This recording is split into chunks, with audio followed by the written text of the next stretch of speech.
Hello and welcome to Dream Big. I'm Hannah Viviers. Thank you so much for joining us. Well, our guest today is Antonette Hardy, and she's an interior designer. And she's one of the guests that we've had on Dream Big Makeovers. And her story was quite profound, and she was sharing it with me. And I asked her if she'd be willing to share it here on Dream Big. I just really felt that this makeover is part of my restoration process. It's a journey that I've been on, and the makeover for me is not just about the physical appearance to change, but it's definitely emotional and definitely spiritual as well, a development, a whole journey that I'm on, and I really feel this is part of it. This is Antonette's picture before the makeover, and this is Antonette's picture after the makeover. And Antonette's here in studio with us to speak to us about her experience. Antonette, thank you so much for joining us. Thank you, Hannah, and thank you for having me. I wanted to start from the beginning, because when I called you up, actually said to you, I'm doing this project, would you like to do a makeover with me? You said... Yeah, I said I was so excited. It was going to be great. We're going to spend some time together and just do some, bit of hair and makeup and just have a great time. But it didn't turn out like that. Yeah, I'd like you to speak about what happened when we did start. Well, the day when it started, I had to take my daughter to the dance studio. And on the way there, I was just feeling really disconnected to myself. I couldn't feel emotions. I just felt not excited, but I didn't feel upset either. It's just that like I was pulling away from myself. And then on the way to you as well, I started feeling just awkward, and my heart was beating really fast. And I thought, this is silly, because we were just having fun. And I realized, I think there's something more involved in this than just purely the outer makeover. So you get here, and before you got here, you were already feeling apprehensive. And then we started with the clothes. And I remember I just jumped into it because, you watch all these makeover programs and it just looks so easy. But I just jumped into it, and we started with the wardrobe. And then that's when things started to fall apart for us. Yeah, absolutely. I really tried to get into it, and I felt a bit uncomfortable, just getting dresses, and I thought, this should be so great, because girls love getting ready together and just, looking at what we can do. But even with that, I actually felt a little bit like offended with the clothes, and I'm thinking, okay, what does it actually mean, me having a makeover? Does it mean that I wasn't good enough? I didn't dress good enough? I didn't look good? And I thought, no, I know, Hannah, and this is not what it's about. It's just something in me, that the thoughts that I had to fight. But the worst was when you put your arms around me and just tucking at the material, just seeing, as my clothes is very baggy, if we can tighten a little bit. And I just felt like I'm going to freak out. I felt like I'm going to pull your hands off and say, just like, leave me alone. I just tried really to stay calm and just move out of your embrace, and just said, listen, I can't do this. The only words I could find was like, I cannot do this. I didn't quite understand myself exactly why. I just knew that if I don't stop now, I'm going to jump out the window and just run home. And for me, I think I was so caught off guard as well, and I think it was the same with you, where you had these emotions before you came, but then I think it just got so intense. And I remember you saying, I think before we continue, we should pray. And I thought, well, you're a very spiritual person, and the way that, and our relationship has come because we go to the same fellowship. So I thought, well, you just think we should pray. And then after that, you just burst into tears, and it was very surprising. Yeah, for me too. It really was surprising, because I didn't expect that, and I didn't feel like I was walking around with something that was bothering me. I was fine, I was coping, and I was doing well. I was very excited, and I just realized, something was stirring inside me, and I had to, when we were praying, I just felt like getting quiet inside my spirit and just asking God, what is this? What is causing this? For me to react like this. And what has been interesting for me is there are times when I remember when I came to your house, and now we were going through the wardrobe with, Yes. And I was looking at you and just like, you are so gorgeous. You didn't have any makeup on. And I was just, you are so beautiful. You had all these outfits I'd never seen you in, that you were bringing out from, like, I think back, that you'd, pushed them far away somewhere or packed them away, and you brought them out. So I think through the process, one of the things that stands out for me is that it's exactly what you said, that I would see just how beautiful you were in a certain outfit, or just how beautiful you were, period.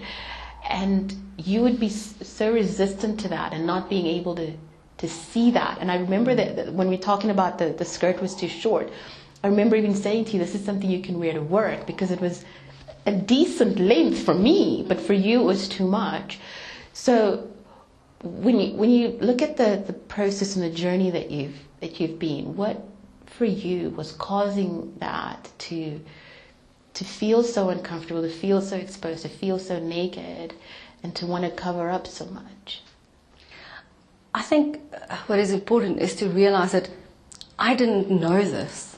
It wasn't that I was walking around thinking, oh, I'm different or something is wrong. This was just me. This was my life. This is what I wore, and that's what I felt comfortable with. I didn't think anything of it until we started working, and looking at myself differently, and then I realized, but something isn't right. Something, if you can react that way, being so excited and saying that I've got legs, and I'm thinking, I want to run away. I realized something was going on, and I think after we prayed and I just started crying, I thought, okay, I know what I'm supposed to share with you, something that I've been running away from for so many years of my life. But I knew I had to share that with you, and I knew there was going to be a huge blessing in it. Didn't know what it would be. But that's when I shared with you that when I was 19 years old and I was raped. And ever since that, that was my way of coping. And I never told anybody. I just kept it to myself and just locked it away in the cupboard, just like stuffing it very deep inside me. And I coped. I went on with my life like nothing happened. This is just something that happened, and you can just cut it out and you can put it away. After that, I met my ex-husband. We had kids, and after the divorce, I think it just became so overwhelming, the rejection and the feeling of worthlessness. It started eating away on my self-esteem and my self-worth more than anything. And although I was a Christian all my life, I didn't understand God's love for me as a person. I know that He loves, and He loves everybody. But for me, personally, to have a relationship with Him was a very difficult thing. After the break, find out how a change in Antonette's hairstyle brought about something none of us expected.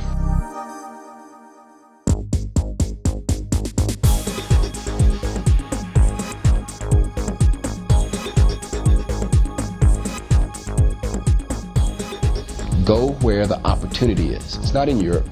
It's not in the East. It's not in the States. It's in Africa. Why? Because no one else is there. So believe in the opportunity.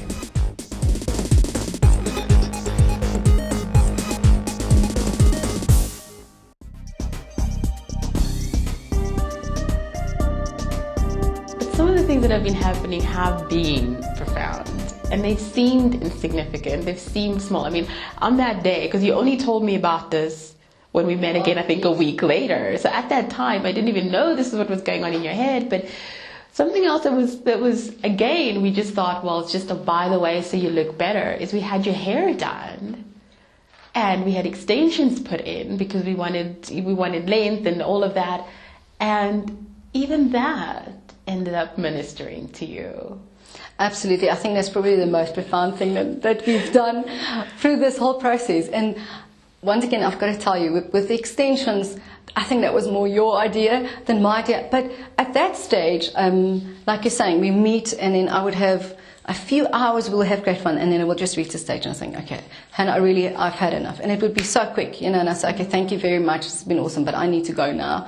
So by the time that happened, we've gone through so much healing, and the restoration has been really profound already. But I just thought, okay, hair, I'm quite sensitive on my hair, and we're going to change the hair, so okay. And I thought, okay, I'm going to allow you, because I've seen for the other things that we've done, I can trust you to do that, because you're not criticizing me, but you're trying to see how we can enhance everything. And I thought, okay, I'm going to let Hannah have her way, and we'll see the hair. And then you go and buy these dark coloring. And I thought, Hannah, I told you my hair is medium brown, not dark brown.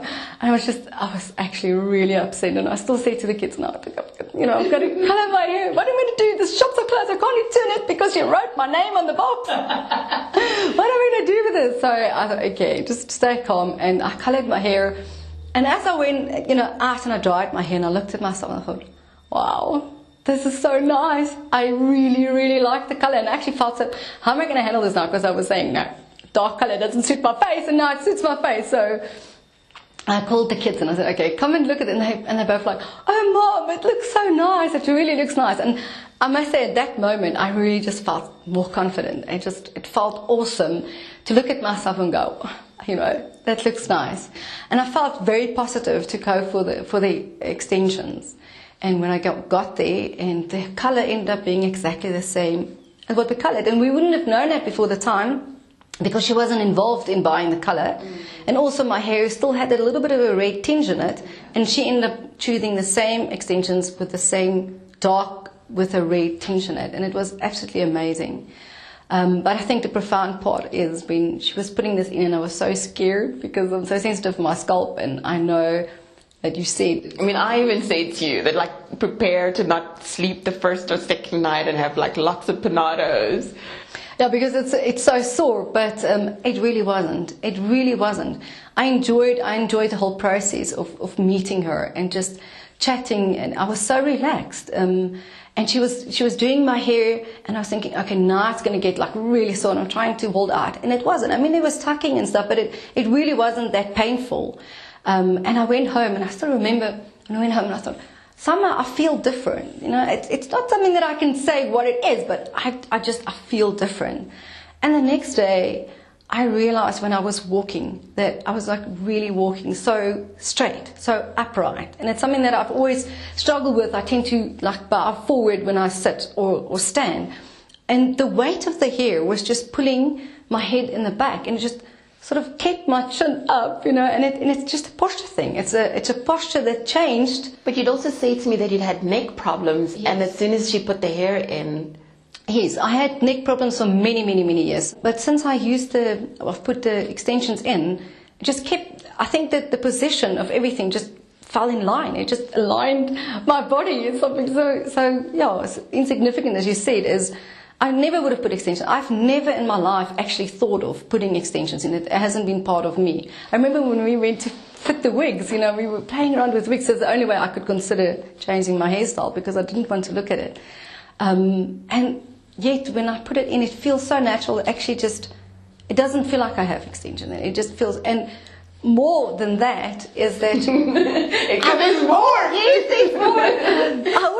I end up really feeling so happy all the time. And I remember phoning in and saying, Hannah. So you started feeling so happy after the extensions were put? After extensions, yes. Yeah. And I remember, because when I turn my head and it moves, and it's such a nice feeling. I was just getting goosebumps, because there's just a consciousness about my hair that I didn't have before. And it just was a really nice feeling. It was a surprise. I didn't really think I didn't think about it, but it really is a nice feeling. And I thought, there's something more to this. So that's when I went to Google and just have a look at exactly what happens when your scalp is stimulated or lightly tugged. And that's when I find that it actually releases endorphins, which is feel good. Yes, I just kept moving my head so I can feel happy, and also it releases hormones in your hair and in your head. So that's fabulous. We can all do with the right balance. And you said you'd always wanted for people to have that sensation. Now here it was, and you hadn't even expected it, to have somebody play with your hair. And yes, that's that's the best part, because since I've done the extensions, and we've done that at different parts, not all at once, suddenly people they were pulling, they were pulled in by it, and then people what I never thought would come over and start playing with my hair, just fiddle with my hair. I love people just touching my hair. You were saying to me, though, other than just people fiddling with your hair because it looks so stunning, you were just saying that people who weren't affectionate towards you, or even were coming and showing you affection. But I think what was interesting for me was that you weren't pushing them away. That's it. And what I said to you was this 5 weeks ago, I would have just walked away. I would have just avoided it all, being so offended almost with them reaching out to me. But the thing that I really have realized through all of this is I have changed. I've changed inside because not just do I allow people to do this, but I enjoy it. And because of that, I think it's not something that we think about, and it's not something that they have any idea, but subconsciously they are drawn to me because of my attitude that has changed towards people in general. I can see that people just relate to me easier. And one of the things that I wanted to mention earlier is that, after my divorce and everything, I started really pulling away from any activities. And I really started feeling isolated, which I know it was from my side that I did that. And I felt, almost like an orphan. I did belong, or I was part of meetings, or I was part of a community and friends, but I really just felt that I was belonging there. And this is just all broken. It's just broken open, and I can just feel myself. I remember you saying to me that you think the reason why I haven't been dating for 10 years is that for some reason I am sending out a signal that says just like hands off and stay away. And I was thinking, I don't do that. Because I remember when I asked you that, I was kind of like scared to say it. To kind of like, could it be? Yeah. Could it be that maybe you're sending out these "don't come near me" vibes, and that maybe guys can see that, and so they do stay away? After the break, Antonette reveals more about her inner transformation.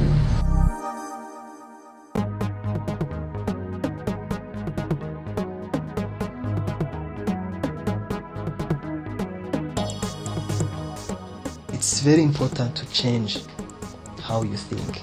It's not what happens that matters, it's how you react to what happens. Now, what makes you react to what happens in a way you do? It's the way you are programmed, it's the way you are wired, it's everything that you've been hearing from childhood to up to adulthood. The way you think shape how you see. Be careful what you hear, what you read, who's feeding information.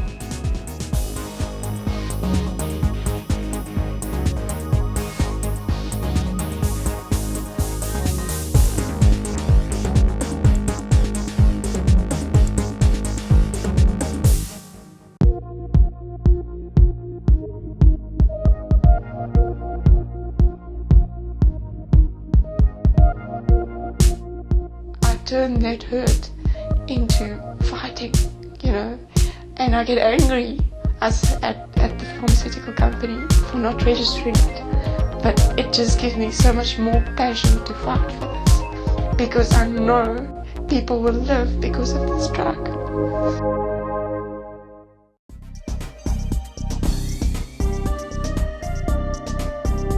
One of the things you say to me on the day that we did your before pics, and I say to you, why do you want to do this? And you said, this is part of my restoration. So now that we've done so much, how does when you talk about that, it's part of your restoration. Tell us more about what you mean by that. It was the 29th of April 2009. I got a prophetic word. And it was Isaiah 61 when God says, I will give you beauty for ashes.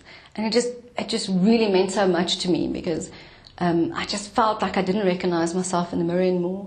I used to think when I was younger, when I was a teenager, I thought, okay, I'm pretty. I know that I'm not ugly. I'm not saying that I'm a beauty queen, but I knew that I wasn't ugly, and I was enjoying the attention that I was getting. And I was playing around with it, and I used to love shopping and dressing. I used to dress very posh, and my earrings and all the accessories. I just loved doing that. And I realized over the period of time that I just stopped wearing it. I just stopped adorning myself and making myself pretty. I just made myself maybe less attractive and less attractive as the years go by. And when I got that word, I'm like, I'm going to hold on to that word so much. And the other word that God gave me was Isaiah 62. He says that I'm going to give you a new name. You would now be called Hepzibah, which is you will not be desolated anymore. And this makeover I would never have been able to handle has He not already been preparing me for this moment. I mean, we didn't realize that we were just a little part of this whole restoration period. But as soon as we started on that day, I knew this is God, and He's going to take me through this. It's hard, and I want to resist it. But I'm not going to. I'm just going to allow Him to flow through me and help me to go through this.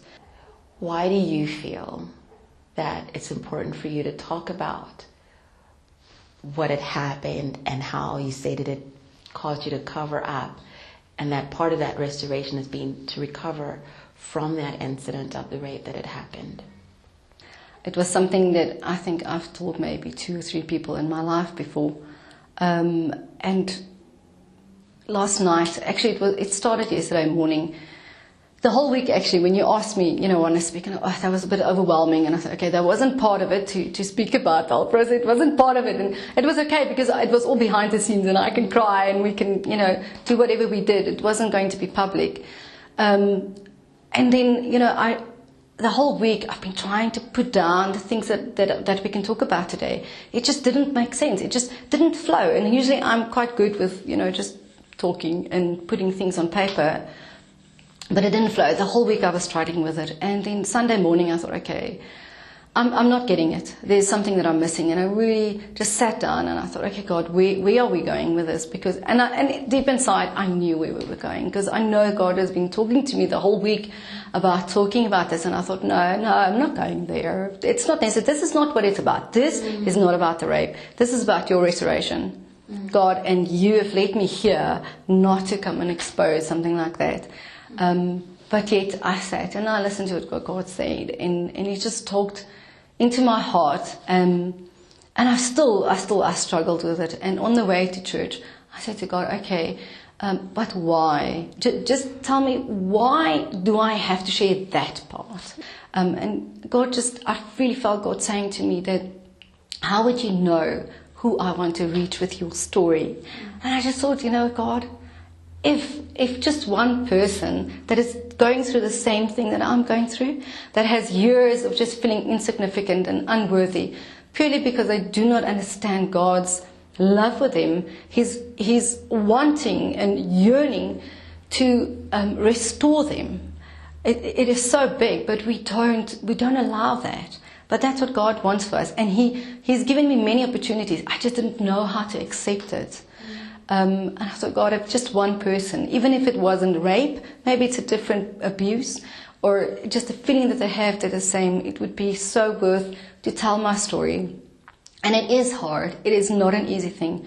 And it took lots of preparation today for us to sit here. And I've got some amazing people that's praying for me to allow me this peace that I'm actually feeling to be able to do this. And I really do feel uplifting. I feel like it's been a weight that has dropped off me, and I do not feel any shame, and there's something that I really struggled with, and guilt. It's not there, because it's not about what happened. It's about what God's got for me. It's about stepping into my purpose and the life that He has wanted for me. I feel like what we've done now is we've just had this little piece of you, where you've shared a piece of you and your journey and who you are. And I think as humans, when we come across with each other like this, when we interact, we carry a piece of each other with us when we go wherever we go. What is that piece that you would like people to carry away from an encounter with you? I would say that I've realized that God heals through people, and that He uses people to show His love and His acceptance of us. And you've got to be part of a community. You've got to be involved in people's lives, or they can't be involved in your life. It is very important, if you do have these feelings, to go and sit at God's feet and just let Him minister to you. Ask Him to bring people into your life that could help you with this or could lead you, and just accept people's love for you and the way that they do that. And just realize that your worthiness is so much bigger than what we can actually realize. But just take in step by step. You don't have to force a process of healing either. It takes as long as it takes. Mine has been 5 years, but the last 4 weeks has been supernaturally fast. I mean, the actual restoration, I think the preparation was 5 years and the restoration took 4 weeks. It was unbelievable. But yes, it's at the end of the day, it's God. I've seen from when we just started and you just completely fell apart to a whole weird week where I was like, I don't know if our friendship's gonna make this, but getting through that, and with each encounter, just seeing you push through. And I was just saying to you earlier on today when we were prepping that it's just inspired me so much. Seeing you facing really tough things and pushing through and not stopping because it's hard or uncomfortable. And I think a lot of the times we stop a growth process or something amazing that's coming in our lives because it's hard or uncomfortable. And watching you push through every time we've met, every time we've had to make a change, every time we've had to do something that is so outside your comfort zone has just been so inspiring for me. And I've learned so much in this time that we've had to spend together in this process. So I just thank you for your courage. I really want to thank you because I know that God loves me, but just putting me in your hands allowed me to relax and know that I'm safe. Doesn't matter what I went through.